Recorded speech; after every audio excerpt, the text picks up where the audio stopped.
Hi hello welcome to Sunday morning. என்னடா பச்சை பசேன்னு இருக்கிற இடம் ஒரே மண்ணாக இருக்குன்னு பார்க்குறீங்களா?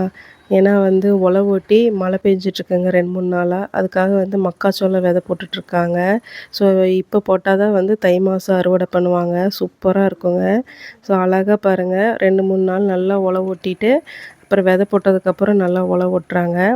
ஸோ பார்க்குறக்கே பொண்ணுங்கள்லாம் பார்த்துட்டு இருந்தாங்க, எப்படி விதை விதைக்கிறாங்க அப்படின்னுலாம் சொல்லிட்டு. இல்லை, சண்டே லைவ் போயிட்டுருந்தது. ஏர்ஃபோர்ஸோட எல்லா சாகச காட்சிகள் எல்லாம் பார்த்தீங்கன்னா ஒரே தீவிரமாக போயிட்டுருந்தேங்க.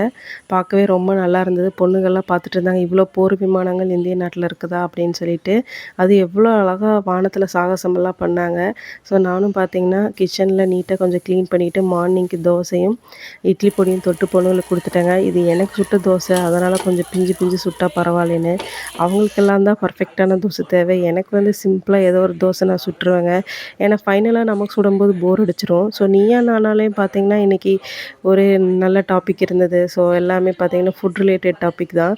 ஸோ ப்ளஸ் ஆர் மைனஸ் நம்ம கேட்டுக்கிறது நம்ம ஒப்பீனியன் நமக்குள்ளே இருக்கலாம். ஆனால் அந்த விஷயத்தை எல்லா விஷயத்தையும் நம்ம காதில் போட்டுக்கிறது நல்லது இல்லையா? ஸோ அப்படியே நீயா நானா கேட்டுட்டு சண்டே மட்டும் சொல்லிடுவாங்க பொண்ணுக்கிட்ட. மோஸ்ட்லி கார்ட்டூன் அலௌடு இல்லை. சண்டே அம்மாவோட டே, அப்பாவோட டே. அந்த டேயில் நான் தான் டிவி பார்ப்பேன் அப்படின்ட்டுருவேன். ஸோ எனக்கு பிடிச்ச ப்ரோக்ராமை தான் நான் பார்த்துட்ருப்பேன். ஸோ பார்த்துட்டே பார்த்திங்கன்னா இன்றைக்கி வெஜிடபிள் பிரியாணி பண்ணிடலாம் அப்படின்னு சொல்லிட்டு சிம்பிளாக பிரியாணிக்கு எல்லாமே கூட்டி வச்சாச்சுங்க. ஃபைனலாக புதினா எல்லாமே போட்டு நல்லா பிரட்டி விட்டுட்டு லாஸ்ட்டாக தயிரும் ஆட் பண்ணிவிட்டு தண்ணி கொஞ்சம் சுடு தண்ணி விட்டு கூட்டி வச்சாச்சு. கூட்டி வச்சுட்டு பார்த்தீங்கன்னா விஜய் டிவியில் ப்ரோக்ராம் பார்த்துட்டு இருந்தாங்க. என்னடா பயங்கர சைலண்ட்டாக பார்க்குறாங்க பார்த்தீங்களா? ஆளுக்கு கால் ஆட்டிட்டு தான் பார்க்குறதுங்க. எங்கள் அம்மாலாம் லைட்டாக கால் ஆட்டினாவே 2 அடி போடுவாங்க. என்னை பார்த்துட்டு எவ்வளோ பெருசாக இன்னும் ஆட்டுறது பார்த்தீங்களா காலை. வர வர இந்த இதுகளுக்கெல்லாம் நம்ம மேலே மரியாதையே இல்லாமல் போச்சுங்க. இதுதாங்க 2K கிட்ஸு. நான்லாம் லைட்டாக கால் ஆட்டினா கூட எங்கள் அம்மா தொடையில் இழுத்து ஒரு அடி விடுவாங்க. சரி, இதுக்கு பழி வாங்குற விதமாக பாத்திரமெல்லாம் கொஞ்சம் அட்டாளியிலேருந்து எடுத்து எல்லாமே நீட்டாக கழுவி காய வச்சிடலான்னு சொல்லி எடுத்து காய வச்சேன். அதுக்கு விலகில் தான் வேலை வாங்கினேங்க. ஸோ 2 பேரும் வாங்க, சின்ன சின்ன பொடி பாத்திரத்தெல்லாம் அழகாக நீட்டாக காய வைங்கன்னு சொல்லி வேலை கொடுத்துட்டேன். என்னை பார்த்தா காலாட்டுறீங்க அப்படின்ட்டு. ஸோ அதுக்குள்ளே பார்த்தீங்கன்னா ரைஸ் எல்லாமே பக்காவாக ரெடி ஆயிடுச்சு. ஸோ லைட்டாக கலரி விட்டுலாம், இல்லைன்னா குழஞ்சிரும் சூட்டில் அப்படின்ட்டு. இதுக்கு காம்பினேஷன் ஒன்றுமே பண்ணலைங்க. சண்டே இன்றைக்கி முறுக்கும் நார்த்தங்காய் ஊறுகாய் இருந்தது. ஸோ அதுவே பயங்கரமாக இருந்தது. போதும் அப்படின்னு சொல்லிட்டு பெருசுக்கெல்லாம் நல்லா தலைக்கெல்லாம் தேய்ச்சி குளிக்க வச்சுட்டு நல்லா முடியெல்லாம் தலைக்கு காய வச்சு கிளிப் போட்டு விட்டு சாப்பிடுங்க, அப்போ தான் பசி குளிச்சுட்டு சாப்பிட்டா தான் சூப்பராக இருக்கும் அப்படின்ட்டு நானும் கொஞ்சம் மிஷினில் துணியெல்லாம் அப்படியே காய போட்டு பாத்திரமெல்லாம் காயிட்டும் அப்படின்னு சொல்லிட்டு கொஞ்சம் வெயில் அடிக்குது. ஏன்னா ஈவினிங் ஆனால் மழை வந்துடுது. ஸோ ஃபைனலாக நம்ம வேட்டையன் சாங்கு இதுதான் போயிட்டுருந்தது. அதையும் நான் பார்த்துட்டு இருந்தேங்க. சூப்பராக வைப்பாக இருந்தது. அதுக்குள்ளே இங்கே பாருங்கள் சண்டை.